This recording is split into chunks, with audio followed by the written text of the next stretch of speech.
보시겠습니다. 오늘 은혜 받으실 기록된 하나님의 말씀은 창세기 29장 23절에서 25절까지 보시겠습니다. 구약성서 42페이지입니다.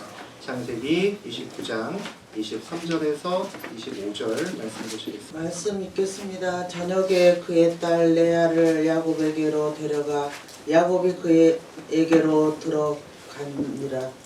But when evening came, he took his daughter Leah and gave her to Jacob, and Jacob lay with her. 라반이 또 그의 여종 실바를 그의 딸 레아에게 시녀로 주었더라. And Laban gave his servant girl Silpah to his daughter as her maidservant. 야곱이 아침이 보니 레아의 라반에게 이르되 애삼촌이 어찌하여 내게 이같이 행하셨나이까 내가 나를 위하여 애삼촌을 섬기지 아니하였나이까 애삼촌이 나를 속이심을 어찌 됐나이까. When morning came, there was Leah. So Jacob said to Laban, "What is this you have done to me? I served you for Rahel, didn't I? Why have you deceived me?" 하나님 말씀입니다. 네. 창세기 29장 23절에서 25절까지 보셨습니다. 그 내용 가지고 연단의 기간에 더하기가 붙어갈 때, 연단의 기간에 더하기가 붙어갈 때라는 제목으로 함께 은혜 나누겠습니다. 오늘 야곱 8번째 시간입니다. 야곱은 집돌이죠. 이 집돌이인 야곱이 난생 처음으로 외삼촌 라반의 집으로 갑니다. 쉽지 않은 길이었죠. 굉장히 고난의 길이었습니다. 800km나 떨어진 하란으로 가기까지 정말 힘든 길을 갔습니다.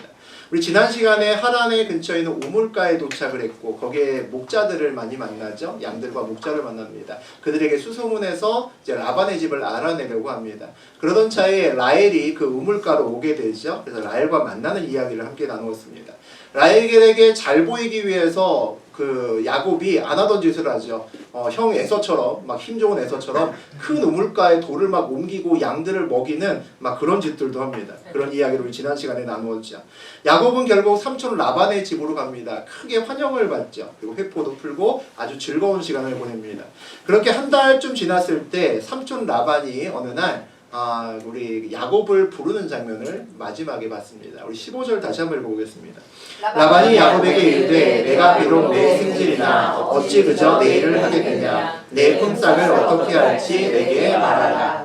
지난 시간에 라반의 질문이었죠. 겉으로는 야곱을 생각해 주는 것 같습니다. 그런데 실제로는 한 달이나 지났는데 삼촌이지만 남의 집에 와서 그냥 놀고 먹으면 안 된다라는 이야기죠. 품삯을 정하고 제대로 일하고 너도 이제 밥값을 해라 이런 얘기입니다. 세상에는 공짜가 없습니다. 이익에 밝고 아주 영악한 삼촌 라반의 모습을 우리가 봤습니다. 이제 삼촌하고 조카의 관계에서 품삯을 주고받는 관계죠. 사장과 또 종업원의 관계로 관계를 바꾸자라는 의도를 갖고 있습니다. 우리 16절과 17절 보겠습니다. 라반에게 두 딸이 있으니 언니의 이름은 레아요 아우의 이름은 라헬이라. 레아는 시력이 약하고 라헬은 곱고 아름다우니. 성경은 오늘 두 명의 딸을 소개합니다. 레아와 라헬이죠. 레아는 뭐라고 소개를 하냐면 시력이 약하다라고 소개하고 라헬은 곱고 아름답다라고 소개합니다. 일단 라헬부터 먼저 보면 라헬은 다 갖춘 여자입니다. 곱고 아름다운 여자인데 양을 칩니다. 우리 지난 시간에 양을 쳤죠. 남자들도 하기 쉽지 않은 양을 치고 있는 아주 예쁜 여자입니다. 양을 친다는 것은 예쁜데 안 예쁜 척하는 여자를 얘기하는 거죠. 보통은 예쁜 여자들은 무거운 거 들지 않습니다. 무거운 거 들면 아이고 무거워하고 뚝 떨어뜨리죠. 그래서 보호 본능을 유발해야 됩니다. 힘센 것과 예쁜 것은 어울리지 않기 때문이죠. 안 예뻐도 예쁜 척하는 여자가 얼마나 주변에 많습니까? 그런데 오늘 라헬은 예쁜데 안 예쁜 척하는 겁니다. 사랑스러울 수밖에 없겠죠. 매력이 있을 수밖에 없는 여자가 라헬입니다. 예쁜데 거기다 더불어서 돈도 잘 버는 여자입니다. 생활력이 있는 여자죠. 요즘 남자들이 좋아하는 여자가 아닐까 싶습니다. 아마도 많은 남자들이 라헬과 결혼하려고 줄을 서지 않았을까라는 생각이 듭니다. 그런 반면에 레아는 뭐라고 설명을 하냐면 시력이 약하다라고 설명합니다. 다른 성경에 보면 눈매가 부드럽다라고 또 해석한 성경도 있습니다. 우리나라 고전 소설에서 보면 이상하게 셋째 딸이 이쁘죠. 고전에서 가장 유명한 딸이 최진사댁 셋째 딸입니다. 이쁘고 참하기로 아주 유명한 딸이죠. 그 최진사댁에는 다른 딸도 있습니다. 첫 번째, 두 번째, 네 번째 딸도 있습니다. 그런데 우리는 세 번째 딸만 기억합니다. 이 셋째 딸이 너무 이쁘고 참해서 다른 딸들이 보이지 않는다는 겁니다. 존재감이 없다는 거죠. 레아의 시력이 약하다라는 것을 조금 더 은유적으로 해석하면 가리워진 딸이라는 겁니다. 출중한 외모와 활발한 성격의 라헬 때문에 다른 사람들 눈에 라헬만 보이지 레아는 보이지 않는다는 거죠. 라반의 입장에서는 레아가 근심거리였을 겁니다.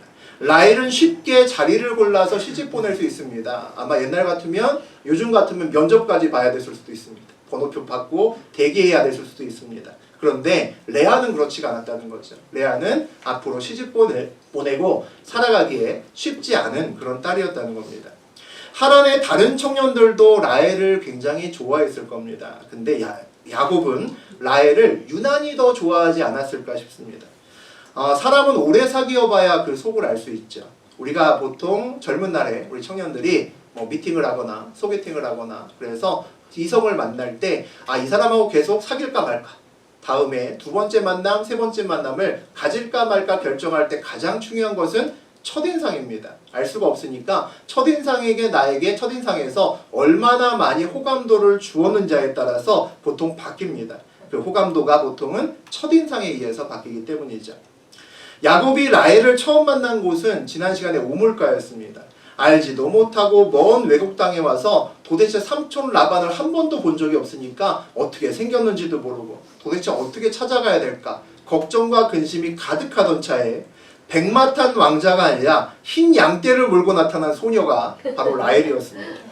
라헬을 보자마자 안도감과 서러움이 복받쳐서 엉엉 우는 모습을 우리 지난 시간에 봤었죠. 그 순간 야곱이 라헬이 어떻게 보였을까요? 마치 천사처럼 보였을 것 같습니다. 그날 이후로 라헬을 사랑하기 시작했다라고 볼 수도 있겠죠. 우리 18절 보시겠습니다. 야곱이 라헬을 더 사랑함으로 대답하되 내가 외삼촌의 작은 딸 라헬을 위하여 외삼촌에게 7년을 섬기리이다. 갑자기 새로운 이야기가 나옵니다. 품삯 얘기하다가 결혼 이야기로 바뀝니다. 야곱은 원래 이곳 먼 하란 땅까지 온 것이 형 에서에게 못된 짓 했기 때문이죠. 그래서 형 에서가 가만두지 않겠다고 죽이겠다고 해서 도망 나온 겁니다. 그런데 또 다른 명분이 하나 있었죠. 보이게 한 명분은 믿음의 여자와 결혼하기 위해서 800km나 멀리 왔습니다. 하지만 품삯 이야기가 나오기 전에 한 달 동안 야곱은 단 한 번도 삼촌에게 가서 결혼 이야기를 꺼내지 않았습니다. 애초에 주 관심사가 결혼은 아니었다라는 겁니다. 결혼이야 집에서 연락이 온 다음에 다시 오면 연락이 다시 왔을 때 지참금을 지불하고 데려가면 그만인 겁니다. 그래서 관심이 크게 없었을 수 있겠죠. 야곱의 형인 에서는 믿음 따위에는 관심이 없었습니다. 예쁘고 자기 마음에 드는 여자면 끝났다는 거죠. 그래서 가나안에서 이방 여자와 2번이나 결혼을 합니다. 그럼 야곱은 어땠을까요? 야곱은 믿음만 봤을까요? 얼굴이 안 이뻐도 성격이 못돼도 믿음만 갖고 있으면 돼 라고 생각했을까요? 오늘 본문을 보니까 아니었던 것 같습니다. 레아는 시력이 약하고 라헬은 곱고 아리따우니 바로 나오죠. 야곱이 라헬을 더 사랑함으로 라고 나옵니다. 야곱이 뭐 때문에 사랑했을까요? 믿음 때문에 아니면 곱고 아리따웠기 때문에. 성경을 보니까 곱고 아리따웠기 때문에 사랑한 것 같습니다. 야곱도 믿음 없기는 똑같았다는 거죠. 야곱이 가나안에 있을 때 이방인과 결혼하지 않았던 이유들이 몇 가지 있을 수 있을 것 같습니다. 첫 번째는 집돌이였기 때문이죠. 집에만 틀어박혀 있으면 여자를 만날 시간이 없습니다. 여자를 만나도 깊이 사귈 만한 시간이 없었겠죠. 오히려 야곱은 여자보다 더 관심이 있었던 것은 돈이었습니다. 아버지의 축복에 관심이 많았습니다. 그런데 아버지하고 어머니가 이방인하고 결혼하는 걸 싫어하는 겁니다. 그래서 결혼하지 않았을 겁니다. 가나안의 여인이 아니라 아버지하고 엄마의 마음속에 잘 드는 여자와 결혼해야 나에게 좀 더 많은 유산을 물려줄 거라고 생각했기 때문이죠. 내가 외삼촌의 작은 딸 라헬을 위하여 외삼촌에게 7년을 섬기리이다 라고 오늘 우리 야곱이 외삼촌에게 이야기를 합니다. 오늘 야곱이 이야기하는 것은 일종의 청혼이죠. 둘째 딸을 저에게 주십시오라는 겁니다. 그 대가로 7년을 일하겠다라는 거죠. 고대 이스라엘에서는 결혼하기 전에 결혼을 위해서 신랑 집에서 많은 지참금을 신부에게 줍니다. 그리고 신부를 데리고 오는 그런 전통이 있습니다. 그런데 야곱에게는 신부가 있지만 신부 데려오고 싶은 신부 라헬이 있지만 돈이 없죠. 야곱은 지금 그 지참금 대신에 7년을 일하겠다라고 이야기를 합니다. 돈 대신에 몸으로 때우겠다고 얘기를 하는 거죠. 삼촌이 품삯을 얘기했을 때 야곱은 내가 도대체 품삯을 얼마나 받아야 될까라고 크게 고민하지 않았을 겁니다. 왜냐하면 야곱은 지금 돈이 중요하지 않기 때문이죠. 야곱은 원래 집이 부자입니다. 그리고 아버지의 유산도 벌써 많은 자기의 머리를 통해서 술수를 통해서 복도 많이 받았습니다. 유산도 많이 받았죠. 여기서 받는 품삯은 야곱에게는 작은 돈일 뿐입니다. 그 돈을 위해서 7년이나 일할 필요는 없습니다. 야곱은 고향집에서 언제 소식이 오나, 언제 소식이 와서 야곱아 이제 너 집으로 돌아와도 돼 라는 소식이 오나 그것을 기다리고 있습니다. 지금 당장 집에 돌아가지 못하니까 어쨌든 어머니에게, 리브가에게 연락이 올 때까지는 이곳에서 시간을 보내면서 하란에서 버텨야 되는 거죠. 품삯을 어떻게 하나 라고 생각했을 때 떠오르는 것이 결혼 이야기였던 것 같습니다. 이곳에 온 목적 중에 하나가 결혼이었고 이 애매한 시간에 결혼을 진행하면 좋겠다는 생각도 들었을 겁니다. 더군다나 자기가 마음에 들었던 이 라헬이라는 여자가 곱고 아리따기 때문에 주변에 있는 다른 늑대 같은 남자도 결혼하려고 애를 쓰는 여자라는 거죠. 그러면 빨리 침 발라놓고 찜해놔야겠죠. 그래서 결혼 이야기가 다른 쪽하고 이야기하기 전에 이 사람을 내 여인으로 만들어야겠다라고 생각했을 겁니다. 그런데 역시 돈이었기 때문에 문제가 되는 거죠. 형 에서 때문에 갑자기 도망치듯이 하란에 왔습니다. 또 어차피 금방 돌아갈 겁니다. 그러니까 돈을 별로 챙겨서 올 필요도 없었죠. 결혼 지참금 없는데 어떻게 결혼을 해야 되나? 그리고 집에서 연락이 올 때까지 시간은 또 어떻게 벌어야 되나? 그때 머리 좋은 야곱에게 아이디어가 한 가지 떠오른 거죠. 일단 품삯을 정하고 지참금에서 까면 되겠구나 라고 생각을 하는 겁니다. 야곱은 머리도 좋고 자기가 원하는 것은 반드시 손에 넣어야 직성에 풀리는 그런 사람이 야곱입니다. 보통은 품삯은 품삯이고 지참금은 지참금이죠. 따로따로 얘기합니다. 그 다음에 제가 지참금이 없는데 삼촌 저희 집에 많으니까 이런 식으로 변명하고 양해를 구해서 결혼을 하려고 하는 게 일반적이죠. 그런데 계산에 밝은 야곱은 돈 이야기가 나오니까 품삯과 지참금을 바로 엮어서 하나의 계약을 만들어냅니다. 아마도 7년의 시간은 돈 없이 외상으로 지참금을 대신할 만한 충분한 대가의 시간이었을 겁니다. 그래서 사실 외상거래잖아요. 외상거래인데 외삼촌도 거절하지 않은 것을 보면 알 수 있습니다. 7년이란 긴 시간을 제한했지만 야곱도 그 기간은 별로 신경 쓰이지 않기 때문에 벌써 7년이라고 이야기를 했습니다.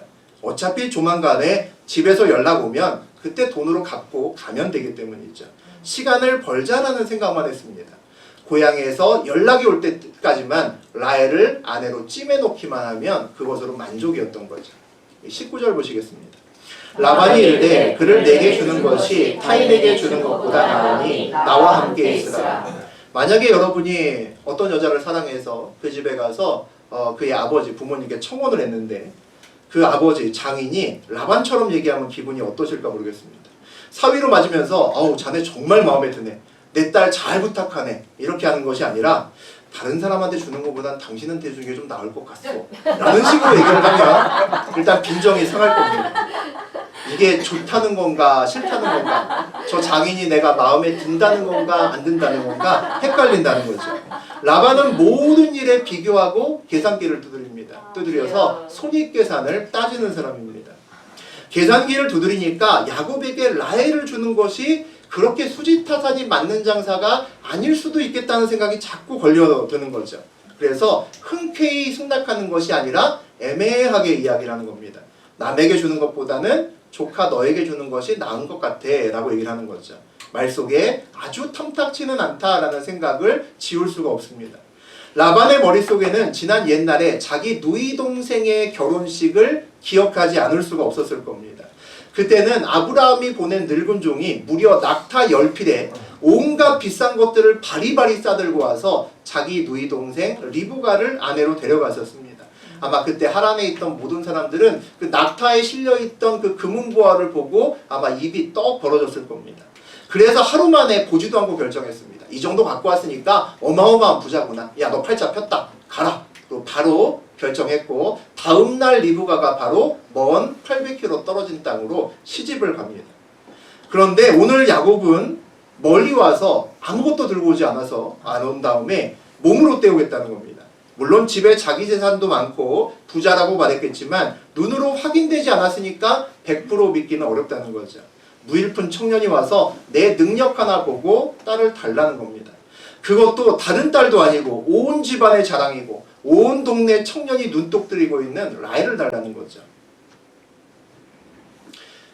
그때 말의 마지막 이야기했던 그 19절의 마지막을 보면 타인에게 주는 것보다 나으니 나와 함께 있으라라고 말을 냈습니다.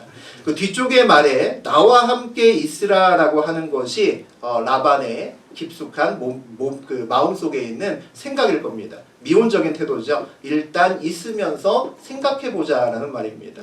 큰 의미에서만 허락했고 세부적인 것은 자기 혼자 더 생각해봐야겠다라는 이야기죠.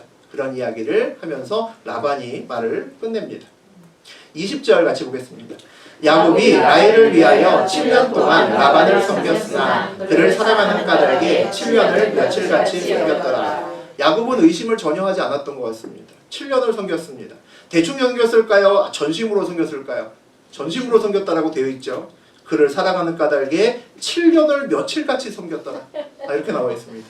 사랑의 힘은 정말 대단합니다. 예쁜 아내, 아리따운 아내를 얻기 위해서 7년을 머슴살이를 했던 집돌이 야곱, 그 일하기 싫어했던 집돌이 야곱을 볼 수 있습니다.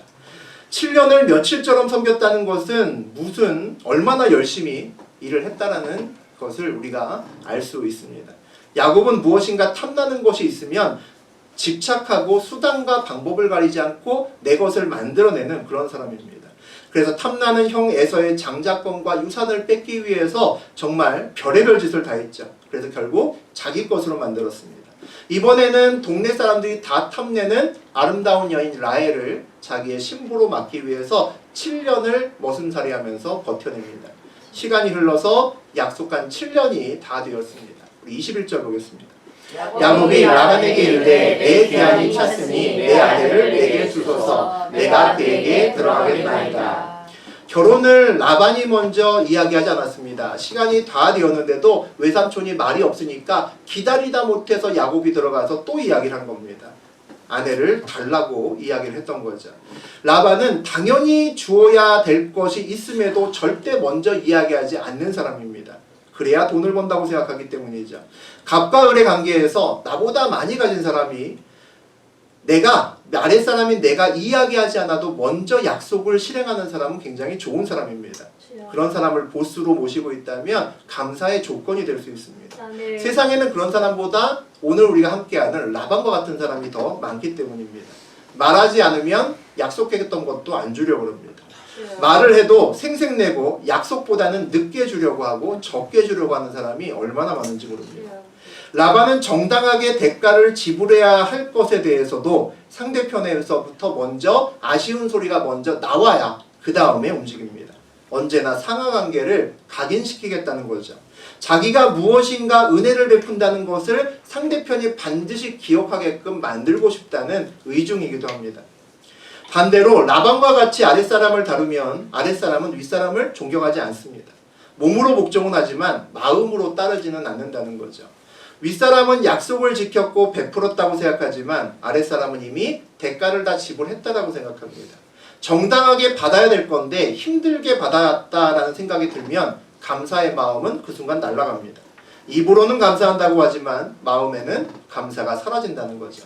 아랫사람들과 헤어질 때 내가 분명히 잘해줬고 많이 챙겨줬고 많이 좋아해줬는데 그 이별이 아름답지 않은 경우들이 있습니다.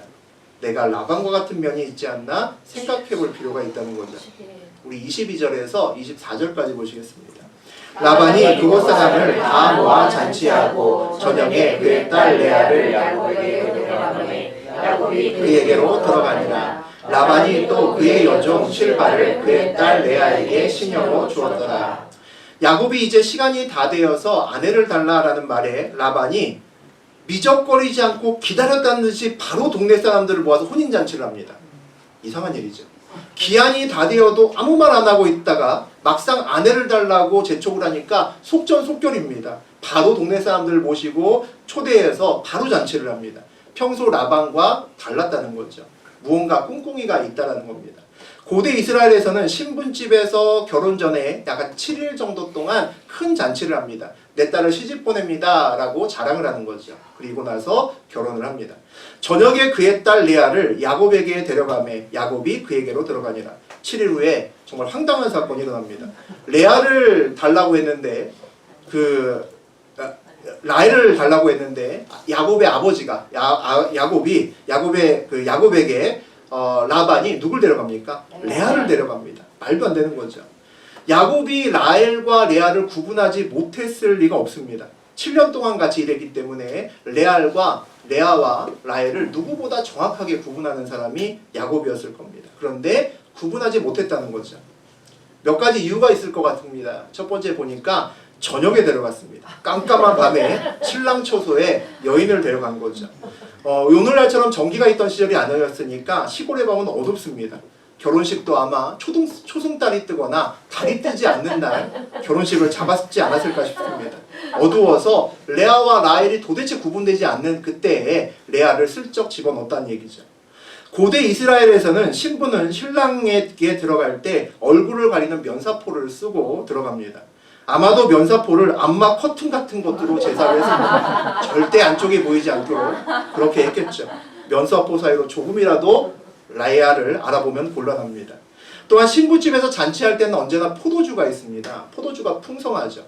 보나마나 라반은 사위 야곱에게 특히 마지막 7일째 되는 밤에 포도주를 엄청 마시게 했을 겁니다. 취하게 만들었겠죠. 야, 7년 동안 수고했다 사위야. 오늘 드디어 네가 내 사위가 되는구나. 오늘 네가 내 딸을 맡겠구나. 부어라 마셔라 하고 완전히 넉다운 될 때까지 축하를 했을 겁니다. 자 마셔 원샷으로 계속 마셨겠죠. 야곱은 술에 취해서 결국 첫날 밤을 맞이합니다. 그러니까 알 수가 없었다는 거죠. 문제는 다음 날은 알았겠죠. 우리 25절 보시겠습니다. 야곱이 아침에 보니 레아가 야반에게 이르되 외삼촌이 어찌하여 내게 이같이 행하셨나이까? 내가 라헬을 위하여 외삼촌을 속이지 아니하였나이까? 외삼촌이 나를 속이심은 어찌 됨이니까? 야곱이 아침에 눈을 떠서 숙취를 깨고 정신 차려서 옆에를 보니 이상한 여자가 누워있는 겁니다. 라헬이 아니라 레아가 누워있는 거죠. 얼마나 놀랐을까요? 사랑과 전쟁도 아닌데 어떻게 이런 여자가 누워있는 거죠. 아마 깜짝 놀랐을 겁니다. 당황하다가 화가 났겠죠. 있을 수 없는 일이니까 당장 삼촌에게 뛰어갔을 겁니다. 그리고 얘기를 하죠. 내가 라헬을 위해서 외삼촌을 섬기지 아니하였나이까? 외삼촌이 나를 속이심은 어찌 됨이니까? 이렇게 따집니다. 라헬을 위해서 7년 동안 뼈 빠지게 했는데 레아를 주면 어떡하냐는 거죠. 왜 나를 속이셨습니까? 이렇게 따집니다. 사실 왜 나를 속였습니까? 라고 하는 이 말은 고향 땅에서 이삭과 에서가 야곱에게 했던 말이었습니다. 우리 창세기 27장의 35절과 36절 보시겠습니다. 이삭이 이르되 내 아우가 와서 속여 내 복을 빼앗았도다. 에서가 이르되 그의 이름을 야곱이라 함이 합당하지 아니하니까. 그가 나를 속임이 이것이 두 번째이다. 전에는 나의 장자의 명분을 빼앗고 이제는 내 복을 빼앗았나이다. 오늘 야곱은 속이는 자에서 속임을 당하는 자로 바뀌었습니다. 과거에 아버지도 속이고 형도 속여서 장자권도 빼앗고 모든 것을 다 빼앗았던 그런 야곱이었는데 오늘은 라반에게 속아서 7년이란 시간을 송두리째 날려버립니다. 오늘 처음으로 야곱은 에서와 이삭의 입장이 돼보는 겁니다. 우리 26절, 27절 보시겠습니다. 라반이 이르되 언니보다 아우를 먼저 주는 것을 우리 집안에서 하지 아니하는 바이라. 이를 위하여 7일을 채우라. 우리가 그도 내게 주리니 내가 또 나를 7년 동안 섬기리이다. 화가 나서 따지는 야곱에게 외삼촌 라반이 얼굴색 하나 바뀌지 않고 이렇게 대답합니다. 우리 동네에서는 당연히 나이 든 순서대로 시집을 가는 건데 몰랐었나 보네. 이런 거. 이 땅에서 이제 7년 정도 살았으면 다 알고 있을 줄 알았는데 그런데 자네의 입장도 이해되고 난감할 거니까 원한다면 둘째 딸 라헬도 자네에게 줄 수는 있는데 공짜는 곤란하고 7년을 더 일해줘야겠네. 이렇게 얘기를 하는 겁니다. 언니보다 아우를 먼저 주는 것은 우리 지방에서 하지 아니하는 바이라 라고 이유를 대죠. 이 이유가 다른 사람에게는 별 이유가 아닐지 몰라도 야곱에게는 가슴을 후벼 파는 이유입니다. 왜냐하면 언니가 먼저 결혼해야 될 권리가 있는 것이고 그 권리를 동생 라헬이 뺏어서는 안 된다라고 얘기하는 겁니다. 큰아들의 권리를 빼앗은 사람이 누굽니까? 작은아들 야곱입니다. 야곱은 이 말이 그냥 귀로 흘려들일 수 없는 말이라는 거죠. 그가 이번에도 큰딸의 권리를 빼앗으려 했다라고 지적하는 겁니다. 야곱이 더 이상 따지지 못하고 라반의 말에 순순히 따라서 나머지 7년을 채웠던 것도 이것과 관련이 있을 겁니다. 더 이상 말대꾸하기가 어려웠다는 거죠. 라반의 말 속에서 형 에서의 얼굴이 떠올랐을 겁니다.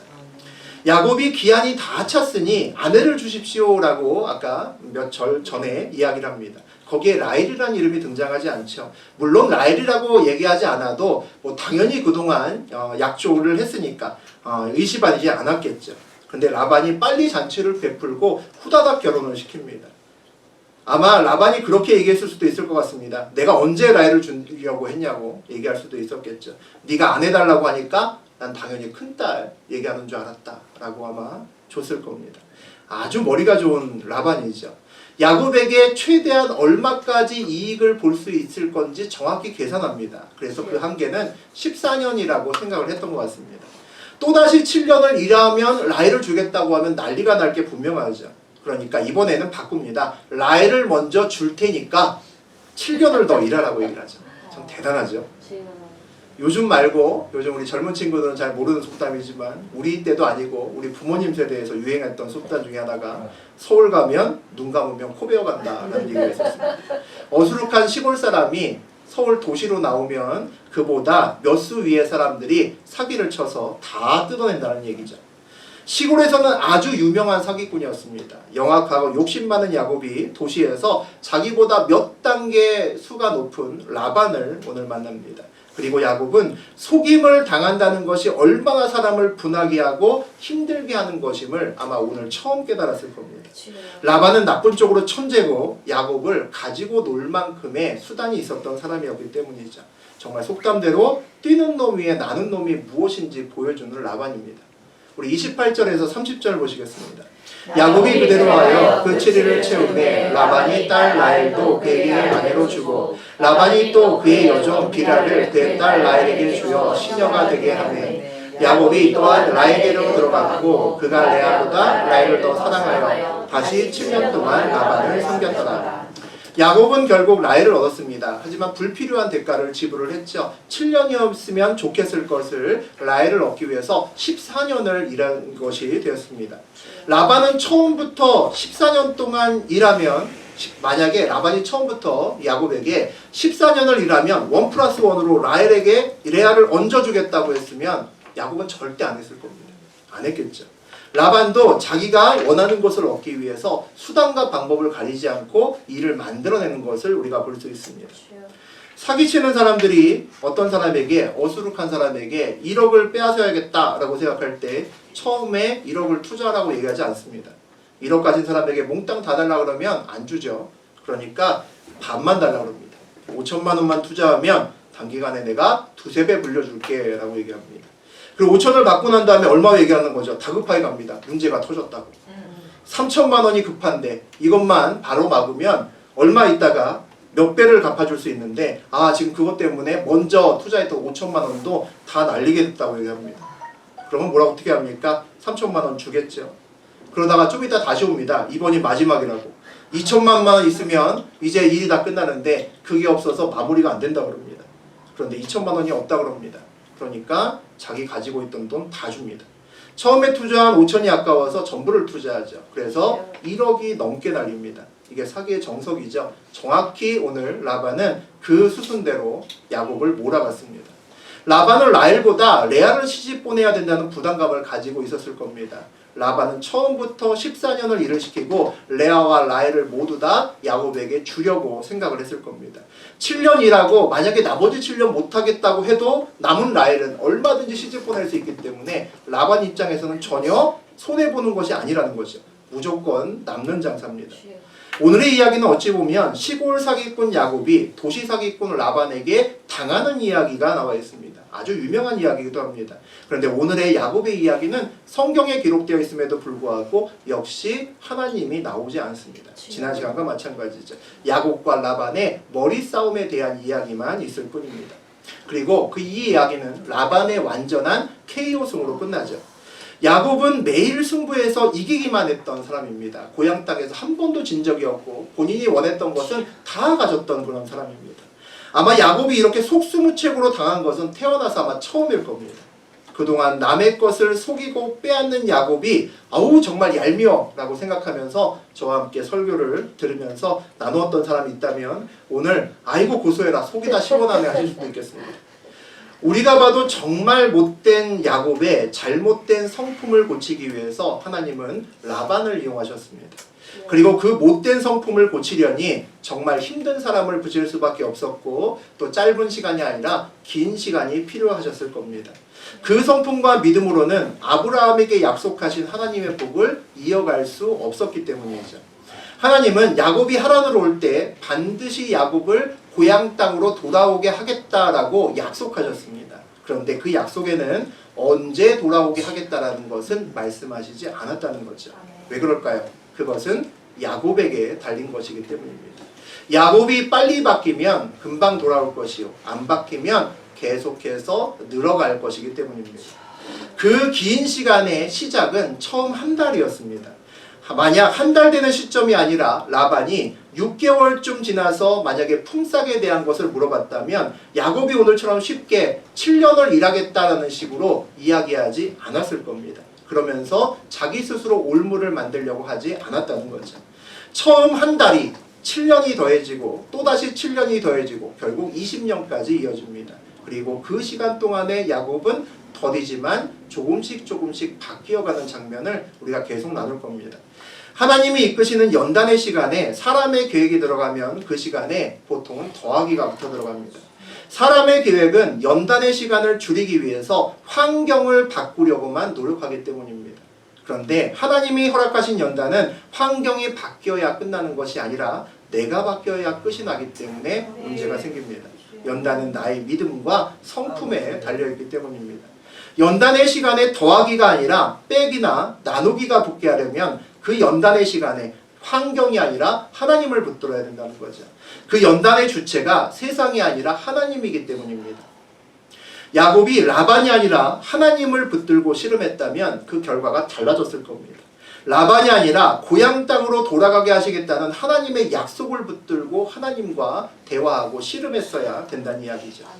라헬을 얻기 위해 7년을 며칠같이 일하는 것이 아니라 하나님의 약속을 붙들고 그와 같은 자세로 기도했어야 될 겁니다. 야곱이 라반을 붙들고 라헬을 붙들고 있는 한 연단은 쉽게 끝나지 않습니다. 그의 시간에 계속 더하기와 더하기가 연결될 뿐이라는 거죠. 한 달의 처음 7년은 야곱이 스스로 더했습니다. 다음 7년은 라반이 더했습니다. 그리고 마지막은 아마 하나님이 더하셨을 겁니다. 연단의 시작은 하나님이 결정하지만 연단의 끝은 나의 믿음에 달려 있습니다. 하나님이 연단을 시작하시면 더 이상 나를 그대로 두면 안 되시기 때문에 시작하십니다. 하나님의 계획 안에서 나를 사용하시려면 이제는 나를 본격적으로 다듬어야겠기에 힘들지만 연단을 주신 겁니다. 연단은 누구에게나 있습니다. 아무도 피해갈 수 없죠. 반드시 지나갑니다. 하지만 우리가 그 연단의 시간은 줄일 수 있다는 거죠. 내가 가만히 있으면 그냥 버티면 나도 또 다른 누군가도 내 연단의 시간에 더하기만 내려놓고 갈 겁니다. 내 믿음이 변하고 내 성품이 변하고 믿음으로 결단하면 시간이 단축된다는 거죠.